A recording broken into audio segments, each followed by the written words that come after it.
Hello नमस्कार। आज की इस वीडियो में हम जानेंगे class 12th English chapter 1 most VVI subjective question for 2 marks. तो चलिए वीडियो को स्टार्ट करते हैं। क्वेश्चन नंबर फर्स्ट है, how is Indian civilization different from European civilization. यानी भारतीय सभ्यता यूरोपियन सभ्यता से किस प्रकार अलग है या भिन्न है कहें तो। चलिए इसका आंसर देखते हैं। Answer, the basic difference between the Indian civilization and European civilization. याद रखिएगा, यूरोपियन सिविलाइजेशन यानी भारतीय सभ्यता और यूरोपीय सभ्यता के बीच बेबुनियादी अंतर है। इसका इस प्रकार is that European civilization is guided by reading of Greece and Rome which have lost their glory but Indian civilization is study. यानी इसका कहने का अर्थ है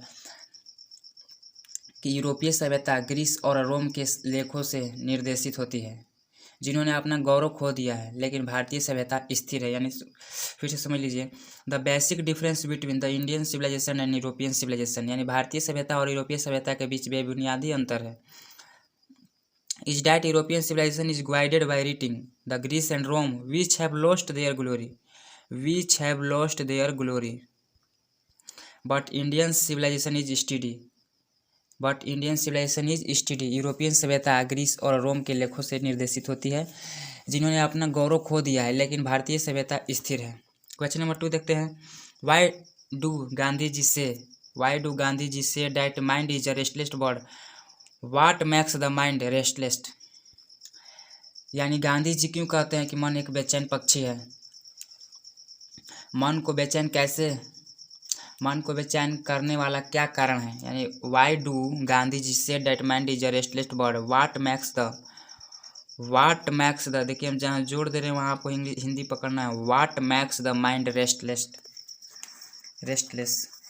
इसका आंसर आप इस प्रकार लिख सकते हैं, mind is a restless bird, मन एक बेचैन पक्षी है। बिकॉज क्योंकि the more is gets that more is wants. उसको जितना अधिक मिलता है वह उतना ही अधिक चाहत होती है। एंड स्टिल रिमेन्स अनसेटिस्फाइड, और फिर भी असंतुष्ट होता है। जैसे मान लीजिए आपको 10 रुपये मिला तो आप 20 रुपये का जरूरत करेंगे, फिर भी आप असंतुष्ट रहेंगे क्योंकि वो 20 रुपये मिला। इसी प्रकार है, the movie indulge in our passion the more unbridled they become. यानी हमारी ज़रूरत हमारी अंतहीन फिल्में हमारे जुनून को जितना बढ़ाती है वह उतना ही अधिक बेलगाम हो जाते हैं। जैसे मान लीजिए आप किसी के लत में हो गए, जैसे मान लीजिए रील्स, इंस्टाग्राम, ये सब। क्वेश्चन नंबर 3 है, why did our ancestors dissuaded us from luxurious and pleasure, did they do the right things. हमारे पूर्वज ने हमें विलासिता और सुख सुविधाओं से क्यों वंचित रखा या विमुख किया। क्या उन्होंने सही काम किया या गलत, यही बताना है। तो आपका इसका आंसर इस प्रकार है, our ancestors observed that a man is not necessarily happy because he is rich और a man who is poor is unhappy. The rich are often seen to be unhappy and poor to be happy. Observing all this, our ancestors dissuaded us from luxuries and pleasure. They were perfectly right in their observance and action. यानी इसका कहने का अर्थ है, हमारे पूर्वज ने देखा था कि कोई व्यक्ति आवश्यक रूप से इसलिए खुश नहीं है क्योंकि वह अमीर है या जो व्यक्ति गरीब है वह दुखी है। अक्सर अमीर को दुखी और गरीब को सुखी देखा जाता है। यह सब देखकर हमारे पूर्वज ने हमें विलासिता और भोग विलास से विमुख कर दिया है। वे अपने पालन और कार्य में बिल्कुल सही थे, यानी ऐसा करने में बिल्कुल सही थे। क्वेश्चन नंबर 4 है, why according to Gandhi ji have we stuck with the same kind of plough as exist thousand of year ago, should we do the same things even today. इसका कहने का अर्थ है, गांधी जी के अनुसार क्या हम उसी तरह के हल से चिपके हुए हैं जो हमारे सालों साल पहले था हमें वैसा ही रहना चाहिए या नहीं। तो according to Gandhi ji we have managed with the same kinds of plough as exist thousand of year ago. Gandhi जी के अनुसार हम उसी तरह के हल से काम चला रहे हैं जो हमारे सालों साल पहले था। It was not that we did. It was not that we did know how to invent machinery. How to invent machinery. कि हम मशीनरी का आविष्कार करना नहीं जानते थे, ऐसा नहीं है। लेकिन हमारे पूर्वजों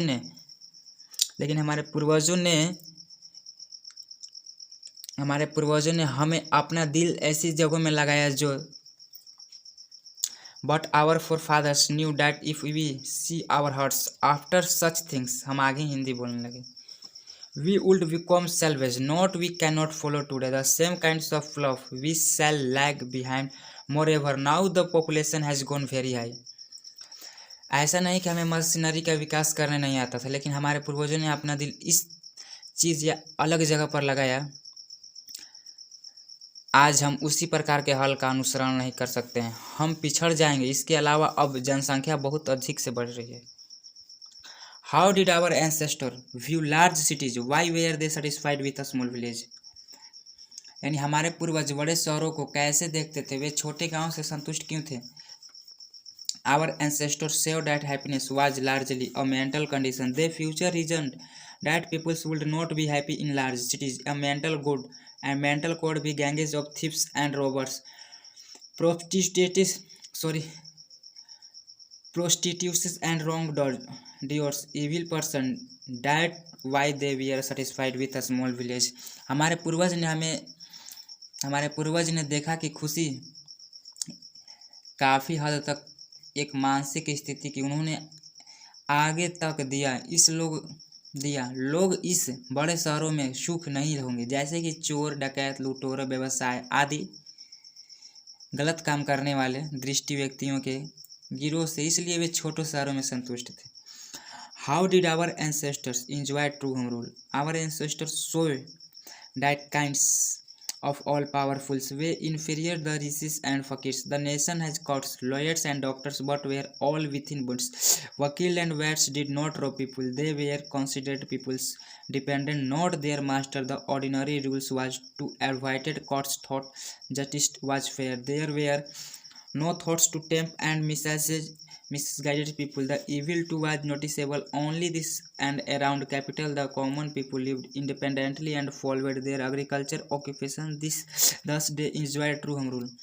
यानी हमारे पूर्वज ने देखा कि राजा सर्वशक्तिमान, ऋषि, फकीर, श्वेत कतम्बर थे। देश में अनेक अदालत थे, वकील, डॉक्टर, लेकिन सभी सीमाओं के भीतर थे। वकील और वैद्य लोगों को नहीं लूटते थे। उन्होंने लोगों का स्वामी नहीं बल्कि अशिक्षित माना था।